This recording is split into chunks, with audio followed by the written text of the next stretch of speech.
ঈদের সময় তো আর বাবার বাড়িতে যাওয়া হলো না, তাই ঈদের পরপরই বেড়াতে চলে গেলাম বাবার বাড়িতে। আর সেখানে গিয়ে কি কি করলাম সেই সবকিছু শেয়ার করবো আজকের ভিডিওতে। আসসালামু আলাইকুম এভরিওয়ান, কেমন আছেন সবাই? আশা করছি ভালো।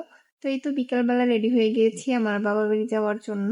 রাহাও তার নানা বাড়ি যাওয়ার জন্য একদম রেডি।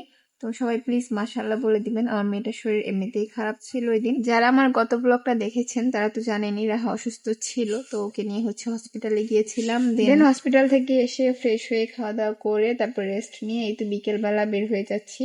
তো অনেকে বলতে পারেন যে মেয়ে অসুস্থ তাহলে আজকে কেন যাওয়া লাগবে, আসলে আপনাদের ভাইয়া ছুটি একদমই কম, আর আমার শ্বশুর বাড়ি আর বাবার বাড়ির ডিস্টেন্সও বেশি না, 5 মিনিটও লাগে না যেতে। আমরা প্রথমে রেডি শেডি হয়ে চলে গিয়েছিলাম মার্কেটে, সেখান থেকে কিছু নিয়ে তারপর চলে আসলাম আমার বাবার কাছে। হলেও আস্তে আস্তে কিন্তু সন্ধ্যায় হয়ে গিয়েছিল, তো এর জন্য আম্মু সন্ধ্যার নাস্তা রেডি করছে। এখানে আম্মু আমাদের গাছের পেঁপে কেটে দিয়েছে, সাথে পিঠা বানিয়েছিল সেটাই দিয়েছে, আর আম এনেছিল আম দিয়েছে। আর যেহেতু অনেক বেশি গরম পড়েছে আম্মু কাঁচা আমের শরবত বানিয়েছিল সেটাই দিয়েছে। এই গরমে কিন্তু শরবত থাকা একদমই মাস্ট। মেহমানদের সামনে নেওয়ার আগে আমি টেস্ট করে দেখছিলাম কেমন লাগে আর কি।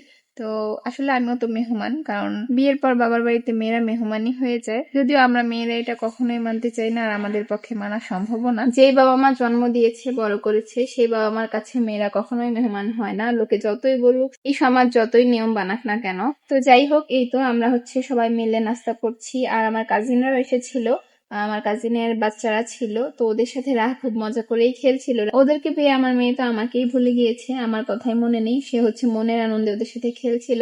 আর যখনই দেখলো যে নাস্তা দিয়েছি তখনই সে চলে আসছে আমগুলোকে ভর্তা বানাতে। তো আপনারা দেখতেই পাবেন কিভাবে ও আমগুলোকে ভর্তা বানিয়েছে।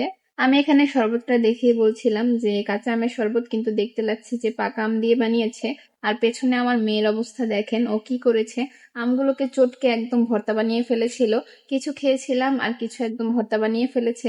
নাস্তা শেষে কিছুক্ষণ বসে গল্প করলাম, তারপর আম্মু দেখলাম রাতের খাবার রেডি করছে। আর এখানে টেবিলে গরুর মাংসটা রান্না করে এনে মাত্র, অন্যান্য সময় যতই গরুর মাংস খাই না কেন কুরবানির মাংসের স্বাদই কিন্তু আলাদা। আর আজকে আম্মু কুরবানির মাংস রান্না করেছে। মাত্রই রান্না করা গরম গরম মাংস থেকে আমি এক টুকরা উঠিয়ে দেখছিলাম যে মাংসের টেস্টটা কেমন হয়েছে, আর মাংসটা কিন্তু আসলেই অনেক বেশি মজা হয়েছে। তারপর আমরা দেরি না করে রাতের খাবার খেতে বসে পড়লাম। আর আম্মু গরুর মাংস রান্নার সময় এরকম আনাম রসুন দেয়, আপনাদের ভাইয়া খেতে খুব পছন্দ করে। আর তার কথায় আম্মু এভাবে ট্রাই করেছে, তো এখন আম্মু এভাবে খায় আনাম রসুন দিয়ে। তবে আমি আগে বলতাম যে এগুলো আবার কি খায়, আনাম রসুন এভাবে মাংসের মধ্যে দিয়ে খেতে কেমন লাগে। আর আমিও এখন আনাম রসুনটা নিয়েই খাওয়াটা শুরু করেছি, তাহলে বুঝেন যেটা কত বেশি টেস্টি হয়। আর রসুন কিন্তু আমাদের শরীরের জন্য অনেক বেশি উপকারী। আপনারা কিন্তু চাইলে এভাবে গরুর মাংস রান্নার সময় কষানো হয়ে গেলে তারপর আনাম রসুন দিয়ে এভাবে খেতে পারেন, যেমন খেতে ভালো লাগবে তেমনি কিন্তু আপনাদের শরীরের জন্য উপকার হবে। আর আমার মতো মাংস খাওয়ার সময় সাথে এরকম কাঁচা পেঁয়াজ নিয়ে কে কে খান কমেন্টে জানিয়েন। অনেকেই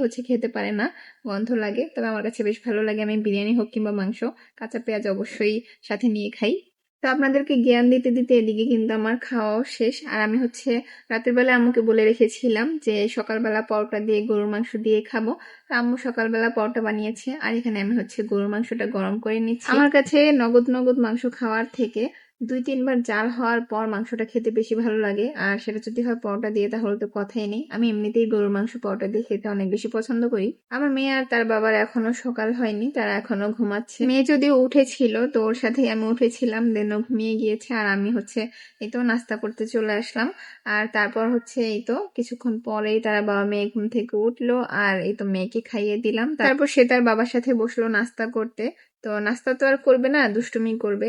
ও ওর বাবাকে নিয়ে নিয়ে খাইয়ে দিচ্ছিল। মানে চিন্তা করেন, আমিও বসেছিলাম, সে কিন্তু আমাকে সাধেনি, তার বাবাকে রুটি ছিঁড়ে তারপর নিয়ে খাইয়ে দিচ্ছে। কি আর করার, মেয়েরা হয়তো জন্মগতই বাবা পাগল হয়, বাবার জন্য বেশি আদর থাকে তাদের। যাই হোক, তাদের বাবা মেয়ের খুনসুটি দেখতে দেখতে আজকের ভিডিওটা এখানে শেষ করছি। সবাই ভালো থাকবেন। Thanks for watching. আল্লাহ হাফেজ।